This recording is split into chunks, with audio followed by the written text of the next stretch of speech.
How else are we to describe the killing of over 200 UN staff members, the highest death toll in United Nations history? The question remains, if innocent civilians, including women, children, and United Nations staff, were being killed at this record rate in the developed world, how would the world's big powers have reacted? Not likely with euphemisms and platitudes. The double standards and continued resourcing of these ongoing violations of international law send a chilling message to the global South. Despite its detractors, the evidence before us clearly shows the value and effectiveness and necessity of the International Criminal Court. Now more than ever, we must summon a spirit of cooperation and collectively put our shoulders to the wheel for the benefit of all humanity. We used to say that our future depends on it, but now we have to say that our existence depends on it. It is very well established and accepted that there can be no sustainable development without peace. If we fail to find credible solutions to the global challenges, humanitarian crises, and conflicts around the world, the international community would have squandered its responsibility and would have perpetuated a vicious downward cycle of repression.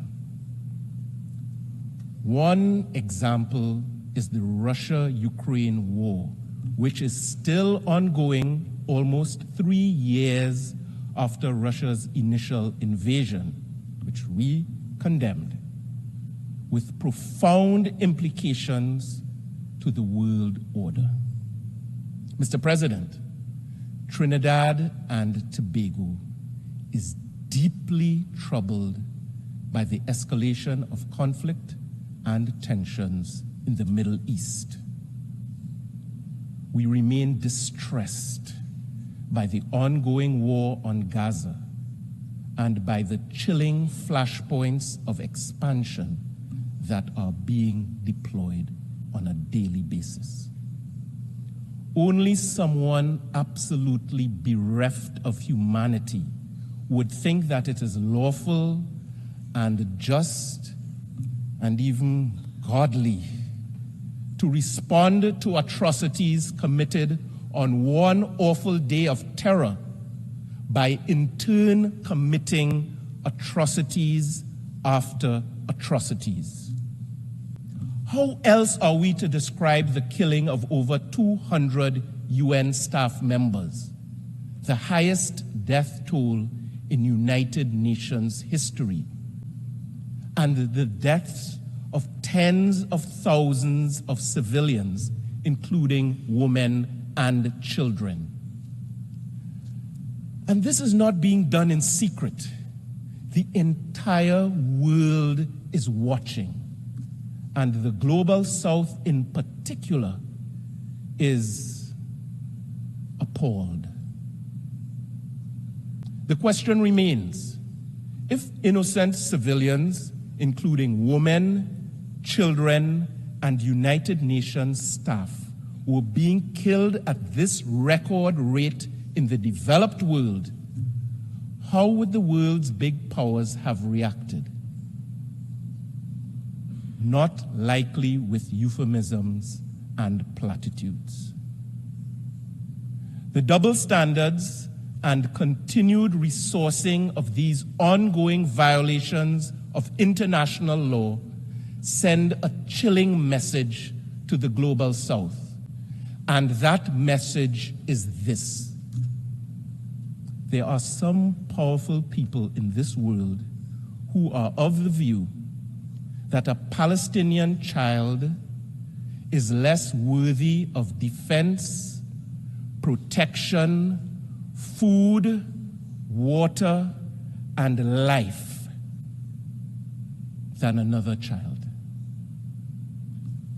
I am not of that view. The people of my country are not of that view. CARICOM is not of that view. And decent people all over the world, including in Israel, are not of that view. International law is not a tool of mere convenience to be muted for friends and trumpeted against enemies.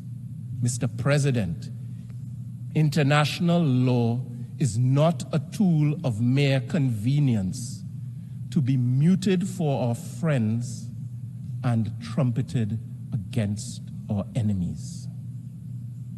In this regard, Trinidad and Tobago has joined the call for an immediate, full, and complete ceasefire, and for the unconditional release of every single hostage. The truth is, there is no military solution to this conflict, as peace will only be achieved through negotiations in good faith and constructive dialogue among all concerned parties. Trinidad and Tobago has consistently expressed our support for a two-state solution where Israelis can live without the daily threat of terror and Palestinians can live without the daily weight of occupation, coexisting side by side as responsible members of the international community. We firmly believe that this is the only credible pathway to end this cycle of violence, culminating in the establishment of a sovereign and peaceful state of Palestine alongside a sovereign and peaceful state of Israel within secure borders. Rooted in this belief, Trinidad and Tobago took the decision to recognize the state of Palestine in our contribution to the two-state solution and in support of the legitimate aspirations of the Palestinian people for self-determination. I can report that just 6 days ago, Trinidad and Tobago and the State of Palestine officially established diplomatic relations. We look forward to the day when the State of Palestine would be welcomed to take its seat in the General Assembly as a full member of the United Nations. Mr. President, I now turn to the issue affecting the International Criminal Court. Despite its detractors, the evidence before us clearly shows the value and effectiveness and necessity of the International Criminal Court. As a country that advocated for the establishment of the ICC via the tireless work of our former Prime Minister and President, A.N.R. Robinson, Trinidad and Tobago remains resolute in our support of the court's mandate to help put an end to impunity for the perpetrators of the most heinous crimes and to provide a glimmer of hope to all victims of those crimes seeking justice within the jurisdiction of the court. To this end, we continue to encourage all states that have not yet done so to ratify and fully implement the Rome Statute of the ICC. It was the late Reverend Dr. Martin Luther King Jr. who once said, "It is not possible to be in favor of justice for some people and not be in favor of justice for all people."